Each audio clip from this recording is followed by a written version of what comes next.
ನೋಡಿ, ಭಾಳ ದಿನಗಳ ನಂತರ ಪ್ರಧಾನಿ ಮೋದಿಯವರು ರಾಜ್ಯಕ್ಕೆ ಬಂದಿದ್ದಾರೆ.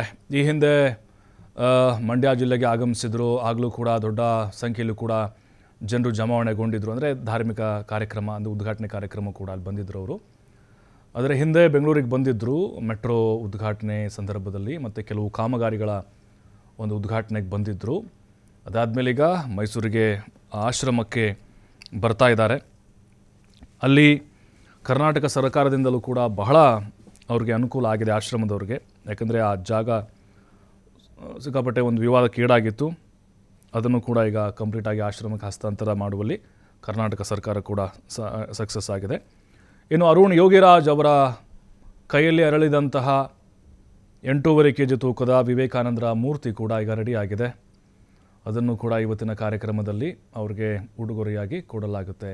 ನೋಡಿ, ಪ್ರಧಾನಿ ನರೇಂದ್ರ ಮೋದಿಯವರು ಮೈಸೂರಿಗೆ ಬಂದರೆ ಒಂದು ಬಹಳ ವಿಶೇಷವಾದಂಥ ಒಂದು ಗೌರವ ಅವ್ರಿಗೆ ನೀಡಲಾಗುತ್ತೆ.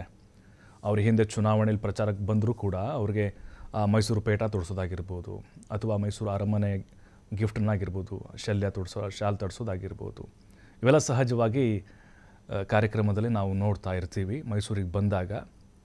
ಬಟ್ ಈಗಲೂ ಕೂಡ ಅವರು ಅದೇ ರೀತಿಯಾದಂಥ ಒಂದು ಗೌರವವನ್ನು ಸ್ವೀಕರಿಸಲಿದ್ದಾರೆ ನರೇಂದ್ರ ಮೋದಿಯವರು. ಜೊತೆಗೆ ಭಾರೀ ಭದ್ರತೆಯನ್ನು ಕೂಡ ಕೈಗೊಳ್ಳಲಾಗಿದೆ. ಸ್ಮಾರಕಕ್ಕೆ ಭೇಟಿ ಕೊಡ್ತಿರುವಂಥ ಹಿನ್ನೆಲೆಯಲ್ಲಿ ಇನ್ನು ಕೆಲವು ಸಂಚಾರಗಳು ಆಲ್ರೆಡಿ ಬಂದಾಗಿದ್ದಾವೆ. ಕೆಲವು ಸರ್ಕಲ್ಗಳಲ್ಲೂ ಕೂಡ ಅವರ ಅಭಿಮಾನಿಗಳು ಕಾತುರದಿಂದ ಕಾಯ್ತಾ ಇದ್ದಾರೆ, ಪ್ರಧಾನಿ ನರೇಂದ್ರ ಮೋದಿಯವ್ರನ್ನ ನೋಡಬೇಕು ಅಂಥೇಳಿ.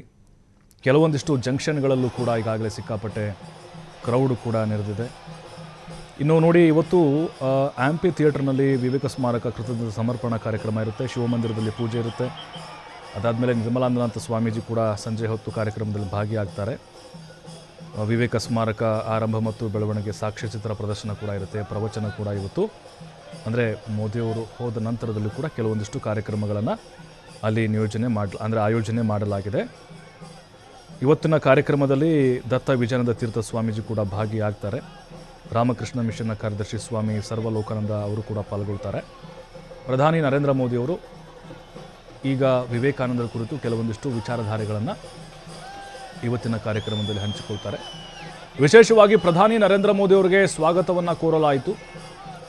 ವಿವಿಧ ಜಾನಪದ ಕಲಾ ತಂಡಗಳು, ಸಾಂಸ್ಕೃತಿಕ ಕಾರ್ಯಕ್ರಮಗಳ ಮೂಲಕ ಅವರಿಗೆ ಬಹಳ ಪ್ರೀತಿಯಿಂದ ಮೈಸೂರಿಗೆ ವೆಲ್ಕಮ್ ಮಾಡಲಾಗಿದೆ. ಇನ್ನೇನು ಕೆಲವೇ ಕ್ಷಣಗಳಲ್ಲಿ ಉದ್ಘಾಟನೆ ನೆರವೇರಿಸ್ತಾರೆ ಅವರು. 4:30 ನಂತರ ಸಾರ್ವಜನಿಕರನ್ನು ಉದ್ದೇಶಿಸಿ ನರೇಂದ್ರ ಮೋದಿಯವರು ಮಾತನಾಡ್ತಾರೆ. ನೋಡಿ, ಇದು ಸಾಂಸ್ಕೃತಿಕ ಯುವ ಕೇಂದ್ರ ವಿವೇಕ ಸ್ಮಾರಕ ಅಂತ ಇದನ್ನು ಕರೀತಾ ಇದ್ದಾರೆ.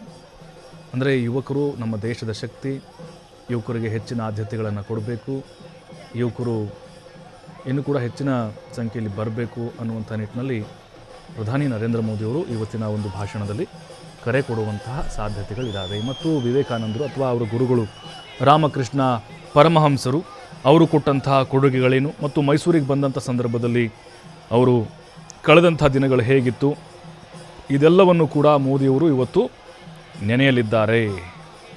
ಅಲ್ಲಿ ಆಡಳಿತ ಮಂಡಳಿಯವರು ಕೂಡ, ಆಶ್ರಮದ ಆಡಳಿತ ಮಂಡಳಿಯವರು ಕೂಡ ಅವರಿಗೆ ಭವ್ಯವಾದಂತಹ ಸ್ವಾಗತವನ್ನು ಕೋರಿದ್ದಾರೆ.